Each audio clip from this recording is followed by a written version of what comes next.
Brilliance Audio presents Saving Washington, The Forgotten Story of the Maryland 400 and the Battle of Brooklyn, by Chris Formant.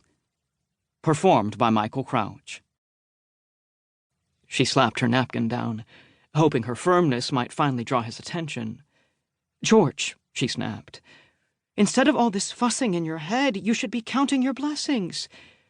Who would have thought that we would have been victorious in Lexington, or in Concord, or in Boston?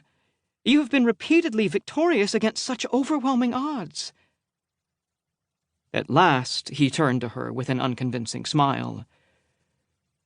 "It is only the beginning, my dear," he whispered, repeating under his breath, "Only the beginning." "What do you mean?" He looked into his wife's eyes and took her hand. "England has yet to bring their full might upon us. We are but a nuisance to them right now. Once we declare our formal independence, this will all change. They will bring forth their entire armada against us, with legions of professionally trained soldiers, with weaponry we cannot begin to fathom. How can we defend ourselves against such forces? Our leaders cannot even agree upon minimal funding to subsidize our army." "But George, remember, we have the Lord on our side." Now it was George's turn to take note of his wife's deflated expression. "Yes, you are right. I'm sorry," he said. "I shouldn't have said so much. I've upset you and ruined your dinner." "No, you haven't," she said, resuming her meal. "My appetite is perfectly fine. But you have hardly touched yours." George faithfully took a forkful of fish and swallowed it. "Indeed." He dabbed his lips. "It is most delicious. The best I've ever tasted." "You say that every night, George," Martha chuckled. "Yes." He grinned. "I dare say I do." They clasped hands, and George loosened up enough to taste the wine. As he was about to compliment it, a knock came upon the dining room door. "Please come," George called out. The doors opened, and a young courier entered with a note clenched in his hand. "I am terribly sorry, sir. This just came in." "Thank you." George nodded, taking the scroll from the courier, who backed out of the room and closed the door. Martha studied George's reactions as he read.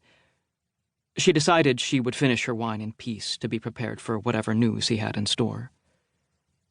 George rolled up the missive and placed it on the table. He shoved his dinner plate out of the way, signaling he had no intention of completing it. "What, dear?" she demanded. "What is it?" George didn't hesitate to reply. He shared everything with her. "We received some news from the South. We have lost the Battle of Rice Boats." "Rice boats?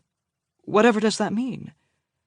"A dozen cargo ships carrying rice in the Savannah River have been captured by the Royal Navy," he replied. "They are no doubt en route to feed the British up north." Martha knew from prior experience that bad news signaled the end of the meal, for both of them. She rose with George, and the couple walked arm in arm toward their bedroom. In the hallway, Martha paused abruptly by two massive objects on the ground, finely decorated pine chests. They were both open, as if preparing for imminent military travel. The chests were well stocked with a cooking stove, folding pots, utensils, plates, platters, bottles, and other items necessary for a prolonged excursion. She had presumed they had at least another week, if not two, before he would once again venture off to battle.